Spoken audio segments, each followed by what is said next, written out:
اعوذ باللہ من الشیطان الرجیم بسم اللہ الرحمن الرحیم اللہم صلی علی سیدنا محمد معدن الجود والکرم وآلہ وسلم۔ سامعین و ناظرین اکرام، السلام علیکم ورحمۃ اللہ وبرکاتہ۔ آج کا ہمارا موضوع یہ ہے کہ انسان کو دلی سکون کیسے حاصل ہو سکتا ہے۔ دیکھیں، یہ سکون وہ چیز ہے جس کے لیے آج دنیا پریشان ہے، اور ہر انسان سکون کے پیچھے دوڑ رہا ہے، اور ہر ایک کے خیال میں سکون کی جو وجہ ہیں وہ مختلف ہیں۔ کوئی کہتا ہے میں تو کرائے کے گھر میں رہ رہا ہوں، میری چھت ٹپک رہی ہے، اگر ایک اچھے گھر میں چلا جاؤں، میرا اپنا گھر ہو تو چین سے زندگی گزرے گی۔ بعض لوگ یہ کہتے ہیں، مختلف باتیں ہوتی ہیں، میں اس کی اب تفصیل میں نہیں جاتا، لیکن سکون کو لوگ مادے میں تلاش کرتے ہیں۔ عام طور پہ آپ دیکھیں، یہ ڈاکٹر کے پاس آپ جائیں گے، وہ آپ کو مادی گولیاں دے دیں گے، سکون آور گولیاں دے دیں گے، اور ساتھ کچھ ہدایت بھی کریں گے، لیکن یہ ہے کہ وہ ڈاکٹر بھی جو ہے وہ آپ کو دلی سکون نہیں دے سکتا۔ اکثر ڈاکٹر جو سائیکو والے ہوتے ہیں نا، وہ خود بھی زبردست پریشانی کا شکار رہتے ہیں۔ یہ بھی ہے، مجھے نہیں معلوم، لیکن میں یہ دعوے سے کہتا ہوں کہ جو سائیکالوجسٹ ہیں وہ بھی پریشان ہیں، کیونکہ وہ خود بھٹکے ہوئے ہیں راستے کو۔ اللہ ماشاء اللہ کی بات الگ ہے، لیکن یہ انسان جو ہے وہ پریشان ہے۔ اور دوسری بات یہ ہے کہ انسان سکون مادے میں ڈھونڈتا ہے، یہ بہت بڑی غلطی ہے۔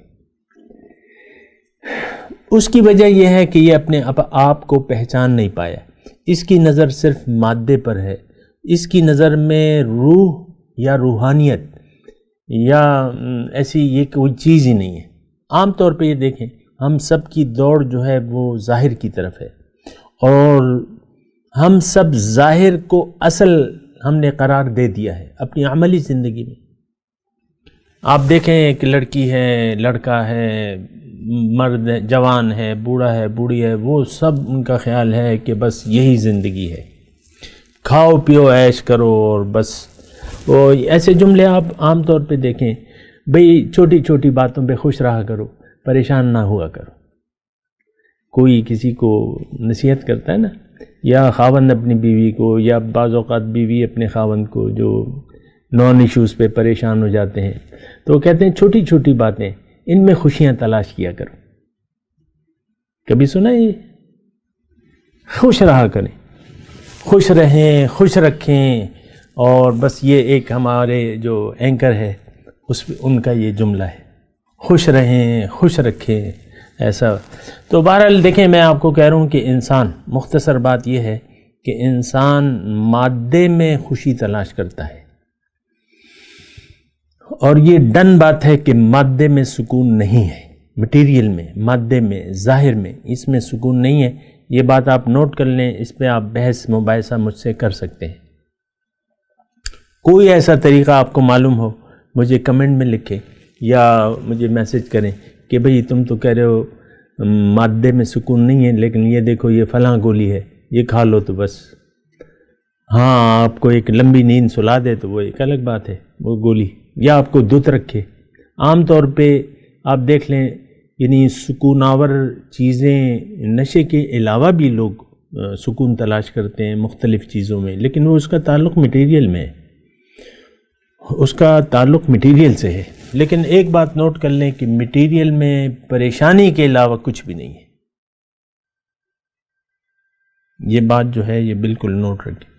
یعنی کبھی یہ آپ نے نہیں سوچنا، یہ دیکھیں، اگر آپ غیر حقیقی باتوں پر سوچنے لگیں گے یا ان کو حقیقت سمجھ لیں گے تو آپ مزید پریشانی کا شکار ہو جائیں گے۔ ظاہر میں، مٹیریل میں سکون اور خوشی نہیں ہے، پیسے میں خوشی نہیں ہے۔ یہ ایک بہت بڑی غلط فہمی ہے ہماری کہ پیسے میں سکون ہے۔ لوگ دیکھیں پیسے کے پیچھے دوڑ رہے ہیں، کیا اس سے خوشیاں ملیں گی، اس سے گھر میں چیزیں آ جائیں گی، اس سے ہم کھابے کھا سکیں گے، اس سے یہ ہوگا، اس سے ہم اے سی لگا لیں گے۔ لیکن اے سی میں ٹھنڈے کمرے میں بیٹھ کر اور انواع و اقسام کے کھانے رکھے ہوں گے، لیکن انسان پریشان ہوگا۔ یہ دیکھیں، جو حقیقت ہے اس سے نگاہیں نہیں چرانی چاہیے، اور حقیقت کیا ہے وہ میں آپ کو بیان کر رہا ہوں، اور میں مختصر طور پہ دوبارہ بیان کر دیتا ہوں کہ انسان کی جو حقیقت ہے وہ اس کا ظاہر نہیں بلکہ باطن ہے، جو نظر نہیں آ رہا وہ اصل انسان ہے۔ اب بات یہ ہے کہ وہ اصل انسان، یہ اس کی حقیقت کیا ہے؟ یہ دراصل ایک روح ہے جس کو ہم روح ربانی کہتے ہیں، اور ایک خاص قیمتی چیز ہے جو کہ ماں کے پیٹ میں جب بچہ 4 مہینے کا ہوتا ہے تو تب آتی ہے۔ حالانکہ وہ تو یعنی جو جراثیم ہوتا ہے، جو قرار پاتا ہے، اس میں بھی حیوانی روح ہوتی ہے، لیکن جو یہ خاص روح ہے جس کو ہم نے اگنور کیا ہے، وہ 4 مہینے کی مدت میں آتی ہے، جب بچہ ماں کے پیٹ میں 4 ماہ کا 120 دن کا ہو جاتا ہے۔ تو اب یہ ہے نا کہ ایک بات نوٹ کر لیں کہ یہ پیدائش کا عمل کون کر رہا ہے؟ انسانوں کو کون دنیا میں بھجوا رہا ہے؟ ارواح کو جسم دے کے کون بھجوا رہا ہے؟ انسان کیوں بن رہے ہیں؟ ایک سوال، یہ ایک ایسا سوال ہے جس کو ہم سوچتے نہیں ہیں۔ اس کی وجہ ہماری غفلت ہے، اس کی وجہ ایک دھوکہ ہے، اور دھوکہ لگ گیا ہے ہمیں ظاہر کا۔ ظاہر کے پیچھے آج کا انسان ظاہر کے پیچھے دوڑ رہا ہے، ظاہر کو اس نے دراصل اصل سمجھ دیا کہ یہ اصل ہے، اور جب یہ غلط فہمی لگ جائے تو ٹھوکر پہ ٹھوکر لگتی چلی جاتی ہے۔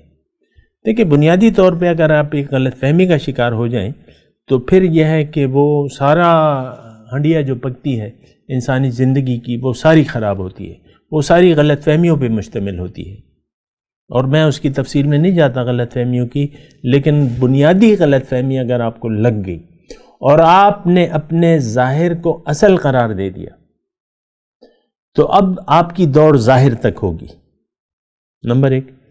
اب باطن جو ہے، چونکہ آپ غلط فہمی کا شکار ہو گئے، باطن کی آپ کی نظر میں کوئی اہمیت ہی نہیں ہوگی، لیکن اگر ایسی سوچ بن گئی آپ کی تو آپ ہمیشہ پریشانی کا شکار رہیں گے۔ یہ بات جو ہے اپنے کاپی میں سرخ قلم سے لکھ لیں، سرخ سیاہی سے لکھ لیں۔ دوبارہ میں یہ جملہ ریپیٹ کرتا ہوں، اگر آپ انسان اپنی زندگی کے بارے میں غلطی کا شکار ہو گئے اور آپ نے اسی کو اصل قرار دے دیا، اور آپ نے اپنے آپ کو اس جسم تک محدود کر لیا، تو اب آپ سے غلطیاں ہی ہوں گی، ساری زندگی اب گناہ میں بسر ہوگی آپ کی۔ یہ بات نوٹ کر لیں۔ گناہ تو ہم کسی اور چیز کو کہتے ہیں نا، اصل گناہ یہ ہے کہ آپ اپنے آپ کو بھلا کے زندگی گزاریں، اپنی حقیقت سے بے نیاز ہو جائیں۔ یہ بہت بڑی غلطی ہے، اور اس کی قیمت آپ کو اس دنیا میں بھی چکانی پڑے گی، اس کی سزا آپ کو دنیا ہی سے ملنی شروع ہو جائے گی۔ یہ آپ کو میں کہہ رہا ہوں، یہ نہیں کہ آپ اپنے آپ کو بھلا کے کہیں چین کا سانس لے سکیں گے۔ وقتی خوشیاں تو کوئی معنی نہیں رکھتی۔ وہ شادی کی تقریب ہے، آپ نے اگر آدھا گھنٹہ ناچ بھی لیا وہاں پہ اور خوب دل کھول کے دانت سمیٹ لی تو وہ کیا خوشی، لوگوں نے تالیاں بھی بجا دی، بھئی بہت اچھا ڈانس تھا، بہت اچھا۔ اگر آپ نے کوئی گانے کی محفل بھی سجا لی مہندی کی رسم میں، پھر بھی بس وہیں مقامی طور پہ تالیاں تو کوئی نہیں بجاتا، کیونکہ اپنے ہی لوگ ہوتے ہیں نا محفل میں۔ تو لیکن بات یہ ہے کہ وقتی خوشی کوئی چیز نہیں ہے، یہ بات نوٹ کر لیں۔ وقتی خوشی، انسان کو وقتی جسے ہم خوشی کہتے ہیں نا، وہ دراصل خوشی نہیں ہے، بس وہ کوئی اور چیز ہے۔ خوشی، اطمینان، یہ کسی اور چیز کا نام ہے، اس سے ہم آگاہ نہیں ہیں، اس کی ہمیں نہ ذائقہ معلوم ہے نہ کچھ معلوم ہے، تو بس یہ ہے کہ وہ تو بحث سے خارج ہے۔ لیکن بات جو میں کر رہا ہوں، آج کی جو بیان ہے اس کا خلاصہ یہ ہے کہ اگر آپ اپنے بارے میں غلط فہمی کا شکار ہو گئے تو آپ کو اس کی سزا دنیا ہی میں ملے گی۔ چین، سکون، اطمینان آپ کی زندگی میں نہیں ہوگا۔ ایک ایشو ختم ہوگا، دوسرا ایشو شروع ہو جائے گا۔ اکثر تو ہوتے ہیں نان ایشوز ہوتے ہیں، آپ کی نظر میں وہ ایشو ہوگا، حقیقت میں کوئی ایشو ہی نہیں ہوگا۔ یعنی اللہ کے لیے، اللہ کی نظر میں تو کوئی ایشو نہیں ہوگا، یا عام انسان بھی ایسے ہوتے ہیں۔ دیکھیں، ہماری آپ اپنی پریشانی نان ایشوز، میرے پیچھے کوئی بات کر رہا ہے، اس نے بات کی، اس نے بات کی، اس نے بات کی. بھئی بات کی تو کیا ہو گیا؟ کسی نے کوئی بات کی تمہارے خلاف تو کیا ہو گیا؟ اسے اگنور کر دو. لیکن وہ نان ایشوز ہیں. نان ایشوز جو ہیں وہ ایشوز بن جائیں گے. کوئی بھی چیز، کیونکہ آپ ہیں مادیت کا شکار. اب مادیت کی کوئی بھی چیز جو ہے تو وہ آپ کے سامنے ایشو بن کے کھڑی ہو جائے گی، اور وہ جو ہے آپ کی نیندیں حرام کر دے گی. بہرحال اس بات پہ غور کرنا ہے. مزید بات کریں گے اگلی نشست. وآخر دعوانا ان الحمد للہ رب العالمین. مولاي صل وسلم دائما ابدا على حبيبك خير الخلق كلهم.